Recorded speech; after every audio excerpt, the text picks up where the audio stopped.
Hey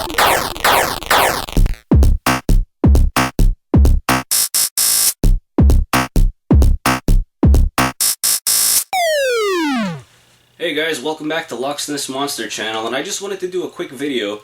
A while ago I watched this really interesting video by Shawn, and I don't want to talk too much about it because I'd rather you guys go check it out. The link will be down in the description, and Shawn's got a fantastic channel. I'm sure he'd appreciate it as much as I do if you want to go check it out. But the long and the short of it, Shawn, you like that? Is he was talking about Hyperkin's new concept for a Turbo HD, which is basically a new clone console to play the TurboGrafx 16, and it comes with a myriad of all extra features. You could plug it into your television, it plays the hue cards, all kinds of cool things. And this is by Hyperkin, and I really like Hyperkin, so don't take this video the wrong way. I'm not saying anything bad about them.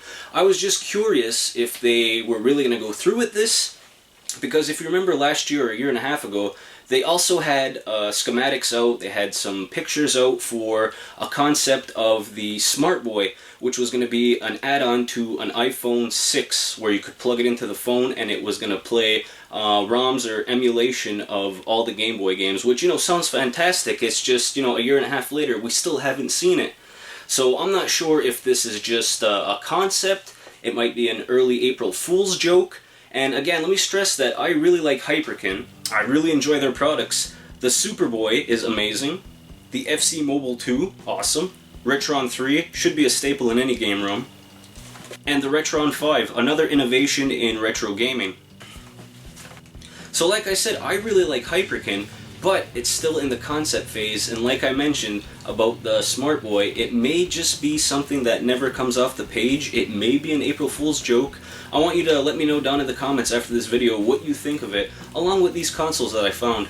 So it got me thinking, what other systems or consoles might have started off as a great concept, maybe even a good idea, maybe even made it to beta, that just didn't have legs under it and it didn't last. So I did a little research and I found a page called Unreality Magazine, and there's a website that I'll attach down in the descriptions as well, and they talk about 5 systems that could have been revolutionary but just didn't make it.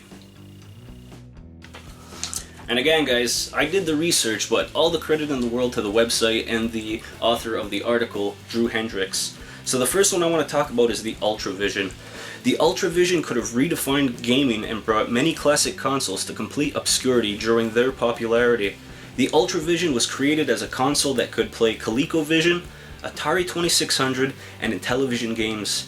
Merging these systems together could have been revolutionary and saved buyers shelf space. It would have also had its own run of games independent of its own that system. Of course, the idea sounds practical and totally phenomenal for those who wanted multiple games across multiple platforms. They wouldn't have to buy it anymore. But in reality, it's pretty absurd. And you can't be surprised that it's non-existent. Merging multiple consoles, no wonder it never got off the ground. But it does bring up the idea of a master console that could play everything. Imagine something that would play your PS4 and your Xbox One games, and even Wii in there. You know, that wouldn't be a bad reality to be living in. Now, there was a system that eventually did that around the 70s, playing Atari games in a Coleco console with the Coleco's Gemini. Next up is the AT&T TCDo. Their catchphrase was, "It's a game, it's a computer, it's a color TV." Now, there wasn't many pictures of this, and even the picture that I'm showing was probably not the system, but the AT&T TCDo sounds like a system that could play video games while simultaneously answering phone calls. Though AT&T never fully developed it into a home console, this ugly little brick box of a system was an interesting concept that probably would have amounted to little if it ever existed beyond the beta stage. Promising quality graphics and titles, the system wasn't obtaining any buzz to justify AT&T doing much with it. Out of the systems listed, this is the one that's probably least known, hence no pictures. Next up is the Phantom. The Phantom is a more modern inclusion, promising downloadable games and internet service. The Phantom was sort of ahead of its time. It donned some of the ideas that were better implemented by the PS3 and Xbox 360 later. Although those thoughts still were never fully realized, the system never saw the light of day when developer Infernium ran out of money and couldn't bankroll its full creation. I did a little research on this, and you know, the business sense, the partners, it got a little hairy because the original creator of the development team or the system itself took off with a bunch of stock shares, and he came back like 5 years later, and they were just in the toilet by then.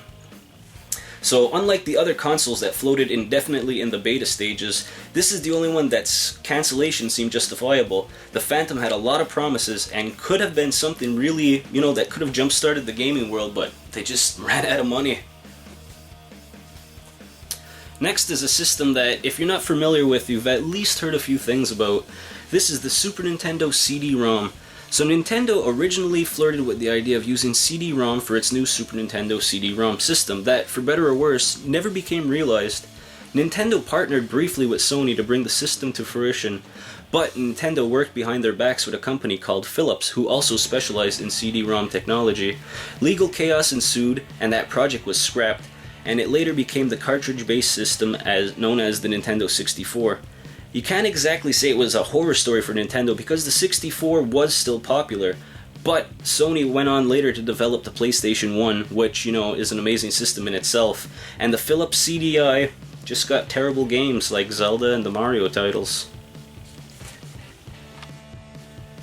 And the last entry I want to talk about, most of us heard about it, and there's also some pictures flying around on the internet and some people saying that they have working prototypes. This is the Sega's Neptune. So when Sega Genesis came out, it was a modern hit, and Sega was eager to push out their 32X attachment as a standalone console. It never really panned out, and you know, it's a shame because Sega's name was starting to get dragged through the mud, and even though they eventually came out with the Dreamcast years later, that was pretty much it for consoles for, you know, Sega. And I think a 32X system by itself, a standalone, might have been okay, but it was crunched in between the CD, the 32X attachment, it was coming out right before the Saturn, it was just bad planning and just, you know, not good business sense on Sega's part. So guys, I hope you enjoyed seeing those different consoles that just never got out of beta stage. Like I said, I really hope this Turbo HD comes out. I hope Hyperkin comes through because it looks awesome and I'll be one of the first people to pick it up.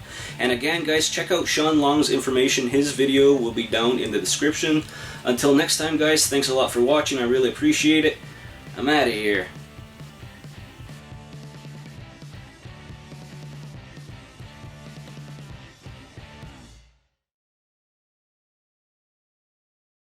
Go ahead.